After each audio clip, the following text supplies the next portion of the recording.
Yes, hello Amar. Welcome on Europedia platform and let's start your snap mock for RAC. And as you mentioned, you are preparing for Gujarat Public Service Commission for assistant engineer post. Yes sir. तो अमर मेरे को बताओ कि refrigeration के लिए what kind of system we use at our Holmes.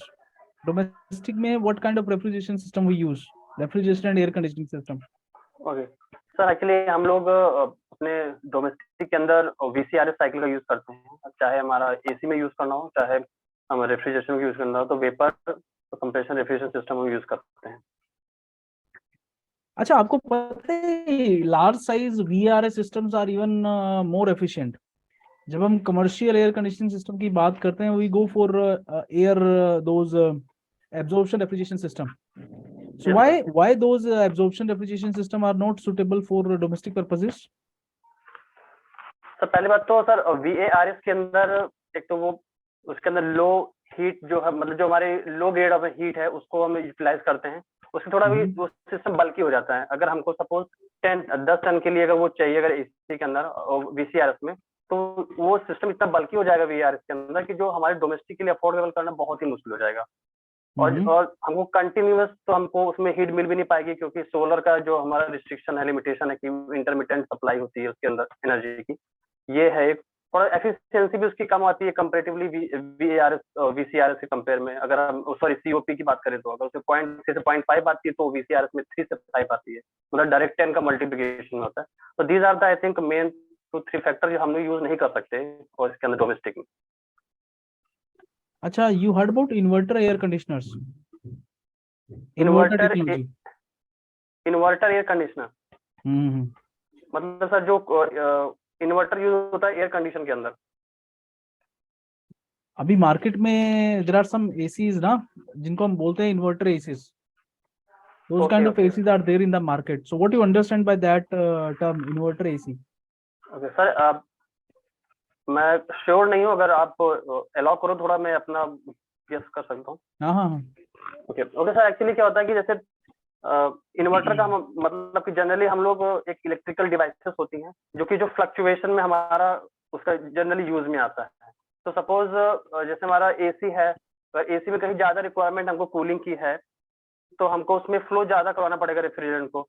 उसके according हमको मतलब कि वर्क भी ज्यादा चाहिए होगा इलेक्ट्रिकल से। तो वो जो इन्वर्टर है आई थिंक उसीलिए वर्क करेगा कि ज्यादा वो वर्क देगा, उससे ज्यादा फ्लो होगा और ज्यादा हमारा मतलब अकॉर्डिंग टू लो इन्वर्टर उसको क्या बोलते हैं बैलेंस रखेगा।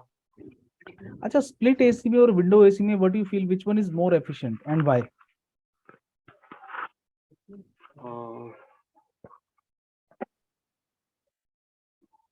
अगर हम 2 टन का विंडो एसी ले लें, 2 टन का स्प्लिट एसी ले लें, तो आपको क्या लग रहा है कौन सा ज्यादा एफिशिएंट होगा? सर एफिशिएंसी के मामले में तो I think both, I think sir I think both same he work करेंगे। मतलब कि जो कूलिंग के अगर पॉइंट ऑफ व्यू से देखा जाए तो मेरे हिसाब से सेम वर्क करेंगे, बस उसका इंस्टॉलेशन और वो थोड़ा डिफरेंट है, दैट्स व्हाई उसको वो अलग बनाता है। तो बताओ, चलो कुछ इंपॉर्टेंट डिफरेंस बताओ मेरे को स्प्लिट एसी में और विंडो एसी में. हाँ सर, स्प्लिट एसी के अंदर एक्चुअली जो जितने भी कंपार्टमेंट उसको अलग अलग रखते हैं थोड़ा, और विंडो एसी में सब एक ही कंपोजिट में रहता है। जैसे विंडो है तो आगे उसका मतलब जहाँ ब्लोअर होता है, मतलब पीछे कंप्रेसर भी साथ में लगा रहता है, तो थोड़ा बल्कि दिखता है एक साइड में, बट क्या बोलते हैं वो एक ही जगह उसको इंस्टॉल कर सकते हैं जहाँ पे स्पेस की रिक्वायरमेंट कम होती है। और स्प्लिट के अंदर होता है कि अपने घर के अंदर उसका इवेपोरेटर सेक्शन रख सकते हैं, बाहर कंप्रेसर रख सकते हैं, कंडेंसर वाला अलग रहता है।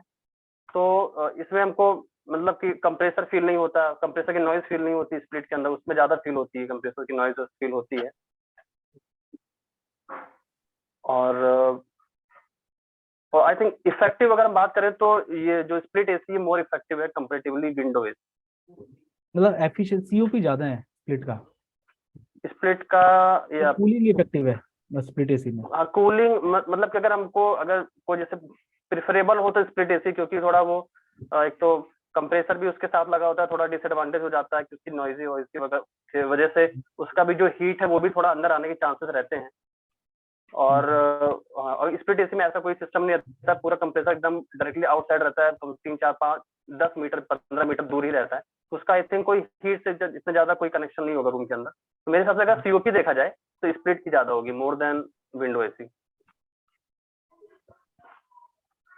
बट आपको ऐसा नहीं लग रहा कि ज्यादा बड़ा सिस्टम है तो pressure losses will be more, heat gained by the refrigerant will also be more in split, because in window AC the entire system is enclosed in a very small unit, तो refrigerant को बहुत कम distance move करना है, तो pressure losses कम होंगे, heat gained जो होगा outside से वो भी कम होना चाहिए, नहीं? तो सर हाँ सर, एक फैक्टर ये भी हो सकता है कि वो दूर है, और तो इसके बारे में तो एग्जैक्टली मुझे थोड़ा डिटेल में मैं भी नहीं बता पाऊंगा। आई विल लर्न, अगर आप थोड़ा। सर मौके बात करता हूँ मैं, कॉल आपको मौके बात करता हूँ सर। हाँ। अच्छा ठीक है, यस सर। तो आप मेरे को रेफ्रिजरेटर और हीट पंप में डिफरेंस बता सकते हैं Amar? Yes sir. Sir actually refrigerator के अंदर हमारा जो डिजायर इफेक्ट है वो हमको कूलिंग, मतलब कूलिंग स्पेस हमको लो टेम्परेचर फाइंड करना होता है, और हीट पंप के अंदर जो हमारा डिजायर इफेक्ट होता है हाई टेम्परेचर प्रोवाइड करना होता है कोई भी पर्टिकुलर स्पेस में जिसमें हमें चाहिए।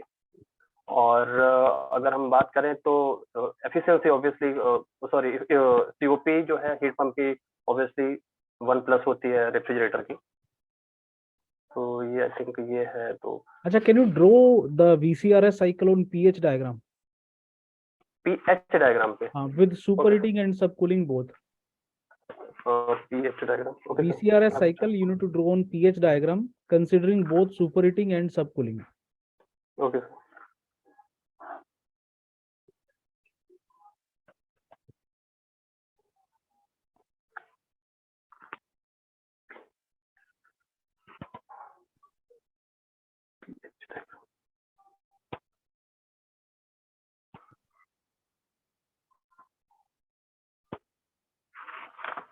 सर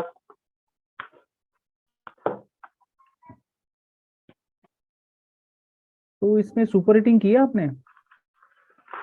सर ये सुपर हीटिंग इवेपोरेटर सेक्शन पे कर सकते हैं, एक मिनट थोड़ा इसको, सब कूलिंग तो मैंने कर दिया है।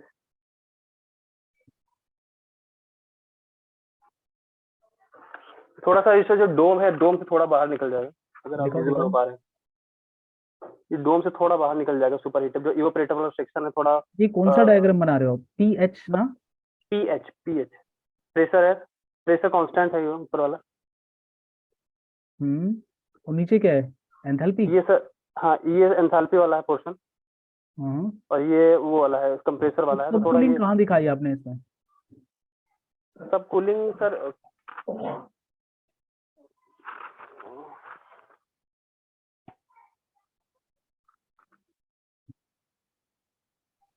व्हाट यू अंडरस्टैंड बाय सब कूलिंग अमर? सब कूलिंग होता क्या है? सर सब कूलिंग का एक्चुअली जनरली हम यूज करते हैं कि मतलब कि जो कंडेंसर से हमारा रेफ्रिजरेंट आता है जो वेपर फॉर्म में, उसको हम इंटर होने से पहले उसको हम एकदम कूल कर दें कि लिक्विड फॉर्म में ही जाए, वो पहले से उसको कूल कर देता है, मतलब उससे हमारा थोड़ी इफेक्ट रेफ्रिजरेशन जो हमारी होती है वो थोड़ा बढ़ जाता है, नहीं, इफेक्ट उसका बढ़ जाता डिग्री ऑफ सब कूलिंग से क्या समझते हो आप?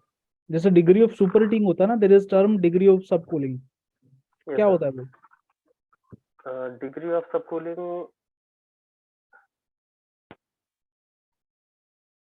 मतलब कितना जो टेम्परेचर का जो डिफरेंस है कूलिंग, मतलब कि जब कंडेंसर से जब निकलता है और जो एक्सपेंशन डिवाइस के पहुंचने के पहले, उन दोनों में जो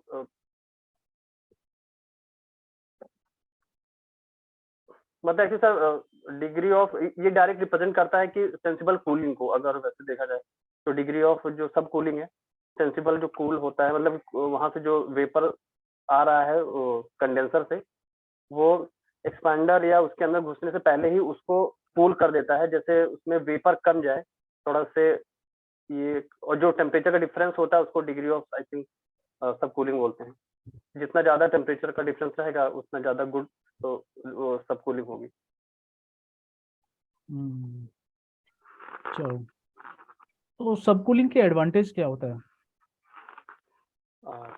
सब कूलिंग के एडवांटेज, हाँ सर सब कूलिंग से हमारा रेफ्रिजरेशन इफेक्ट बढ़ता है ऑब्वियसली, और उसके बाद रेफ्रिजरेशन कैपेसिटी भी बढ़ती है। उसके बाद sir Amar, what is relative humidity? Sir relative humidity अगर हम उसको पीवीएस होता है vapour pressure upon vapour pressure saturation temperature से, और एक्चुअली ये मतलब कि इनडायरेक्टली रिप्रेजेंट करता है कि जो अमाउंट ऑफ जो एयर के अंदर वाटर को मतलब कि कलेक्ट करने की जो कैपेसिटी है, मतलब कि उसके अंदर कितनी ह्यूमिडिटी है या कितनी ह्यूमिडिटी भी और ले सकता है, ये इनडायरेक्टली उसको ये बताता है। सपोज एग्जांपल जैसे 5 हमारा 60% है, मतलब जो हमारी रिलेटिव ह्यूमिडिटी 60% है, तो मतलब 40% अभी वो और ह्यूमिडिटी मतलब और उसके अंदर वाटर को और वाटर कलेक्ट कर सकता है वो एयर में, और वाटर वो ले सकता है, उसके अंदर इतनी मतलब इतनी एबिलिटी है 40% लेने की। अच्छा, अगर मैं आपको स्टीम टेबल दे दूं और मैं आपको दो टेम्परेचर दे दूं, एक तो ड्राई बल्ब टेम्परेचर और एक ड्यू पॉइंट टेम्परेचर। हाँ, yes sir. Dry bulb temperature और ड्यू पॉइंट टेम्परेचर, ठीक है। Yes sir. और मैंने आपको स्टीम टेबल दे दिया है, अमर। ओके। तो क्या आप रिलेटिव ह्यूमिडिटी बता पाओगे? ड्राई बल्ब टेम्परेचर से और इससे relative humidity, sir Mollier chart रहेगा कि नहीं रहेगा? नहीं, सिर्फ you are having steam table only. अच्छा, स्टीम टेबल।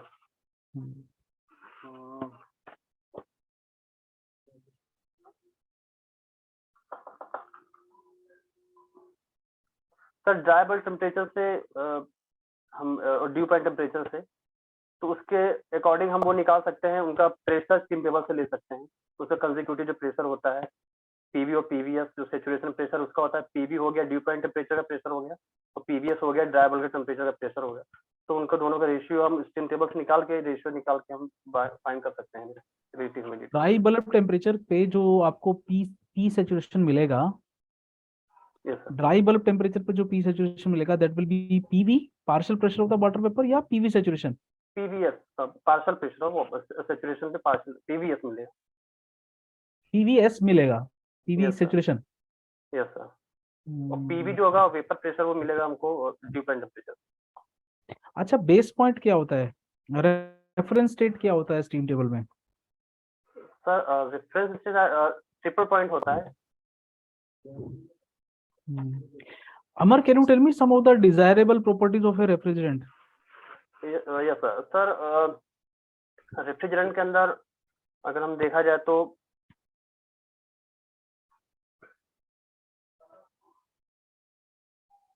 इम्पोर्टेंट में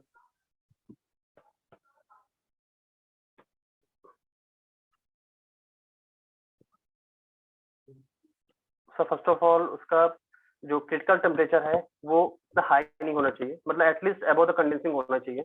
उसके बाद एचएफजी होती है, जो हमारा हीट वेपराइजेशन है वो हमारा हाई होना चाहिए। कंडेंसिंग और जो कंप्यूटर सॉरी जो कंप्रेसर का जो डिस्चार्ज टेम्परेचर है वो कम होना चाहिए। कंडक्टिविटी हाई होनी चाहिए, और थोड़ा उसके बाद टॉक्सिसिटी कम होनी चाहिए जो नॉर्मल और सिंपल है, और विस्कोसिटी कम होनी चाहिए। उसके बाद मिसिबिलिटी नहीं होनी चाहिए, पार्शियल मिसिबिलिटी नहीं होनी चाहिए। उसके बाद फिर मतलब ऐसा होना चाहिए कि उसको डिटेक्ट किया जा सके। एंड उसके बाद फिर सर और इवेपोरेटर प्रेशर और जो कंडेंसिंग प्रेशर है ये भी मॉडरेट होना चाहिए, ना बहुत ज्यादा होना चाहिए ना बहुत कम होना चाहिए। बहुत ज्यादा से बल्कि हो जाएगा, कम से थोड़ा लीक के चांसेस ज्यादा हो जाते हैं। ठीक है, और हाँ। ठीक है Amar, let me provide you the feedback. देखो अमर, आप इतने अच्छे से प्रिपेयर्ड नहीं हो इस सब्जेक्ट के लिए अभी। some questions I asked you from, you know, related to the direct practical applications like split window AC, Yes, inverter sir. AC। तो वो आपको नहीं, आपने उनको अच्छे से पढ़ा हुआ है, आपको इन्वर्टर एसी का कंसेप्ट ही नहीं पता, इन्वर्टर एसी होता क्या है। तो उसको देखो। आप जो ये देखो, एक सबसे गलत चीज मेरे को क्या लगी, जो इंटरव्यू में आपने जो किया, आपको दो तीन क्वेश्चन आते नहीं थे, but even then you have not mention कि sir I don't know, I will look into those that particular part. आपने रेंडमली गेस करना शुरू कर दिया, that is not good. Because interview में ऐसा होगा ही होगा कि आपको कुछ क्वेश्चन नहीं आएंगे। वहां पे अगर आप घुमाने की कोशिश करोगे, गलत बोलोगे, तो that will go into the negative direction. तो नहीं पता तो इट इज बेटर टू से कि सर आई डोंट नो, ठीक है। तो वो नहीं करना है, गलत नहीं बोलना है वहां पे, क्योंकि उससे फिर बैड इंप्रेशन जाएगा कि आप फिर तुक्का मार रहे हो ना, ऐसे ही गेस कर रहे हो, ब्लफ कर रहे हो इंटरव्यू के साथ। तो वो थोड़ा सा आपको देखना चाहिए। सर बाकी कौन से क्वेश्चन पे ऐसे लगा आपको? इन्वर्टर एसी में आपने ऐसे ही किया, अच्छा, ओके। ठीक है। स्प्लिट एसी का आपको पता नहीं था कि वो कैसे एफिशिएंट है, आप कोई ऐसा वैलिड पॉइंट भी दे नहीं रहे थे, but then also you mention window AC का एफिशिएंसी सीओपी ज्यादा होता है। स्प्लिट एसी में क्या होता है, cooling comfort conditions will be better, because एक तो हम ऊपर से टेम्परेचर जो है वो जो एयर है वो आपका क्या होता है पूरे रूम में सर्कुलेट होता है। स्प्लिट एसी से क्या होता है, विंडो एसी से क्या होता है, एयर आपके ऊपर लगता है, ठंडा हवा, ठंडी हवा, बहुत low temperature air.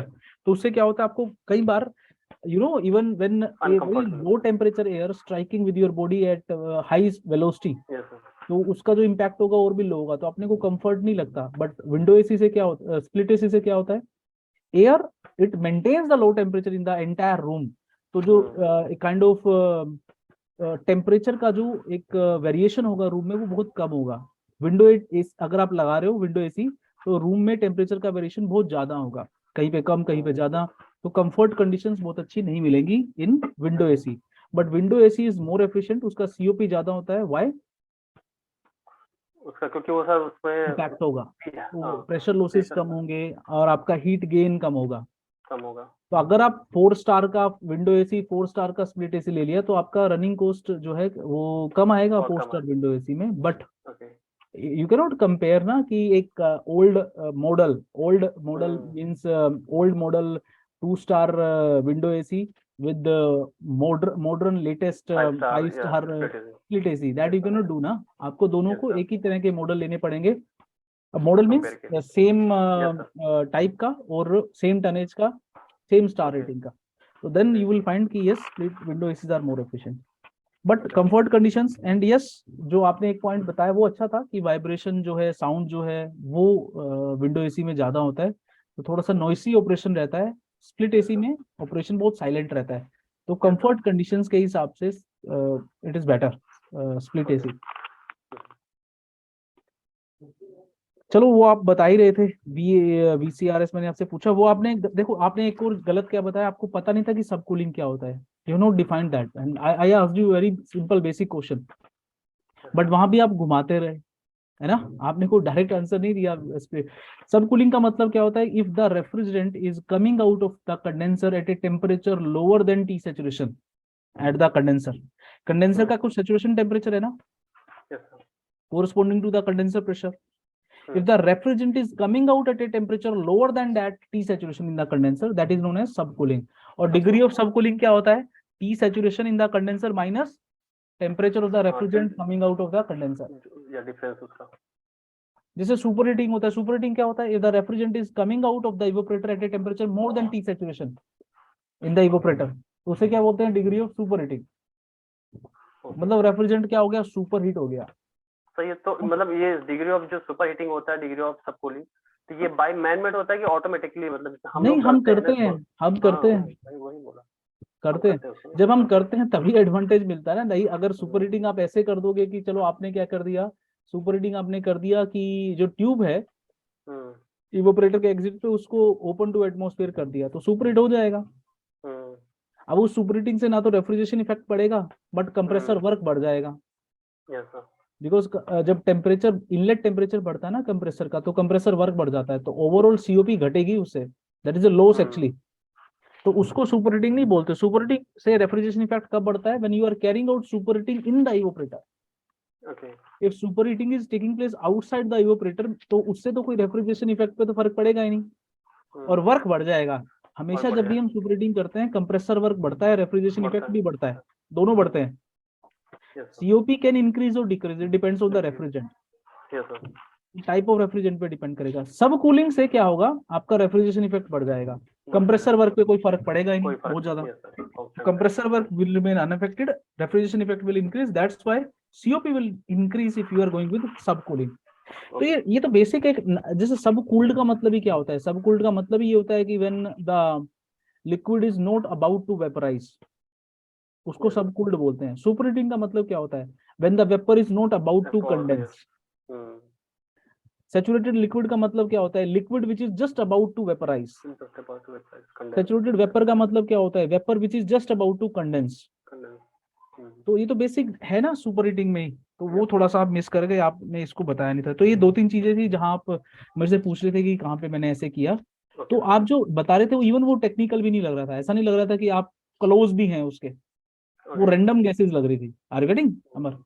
Yes sir. तो वो नहीं करना है, ठीक है। तो एक बार इसको अच्छे से रिवाइज कर लो entire subject, go through some basic application also refrigeration का, बिकॉज जब आप ऐसे एग्जाम के लिए जाते हो ना एई वगैरह के लिए, तो वो बहुत ज्यादा बुकिश क्वेश्चन ना पूछ के कई बार प्रैक्टिकल क्वेश्चन भी पूछ लेते हैं, है ना।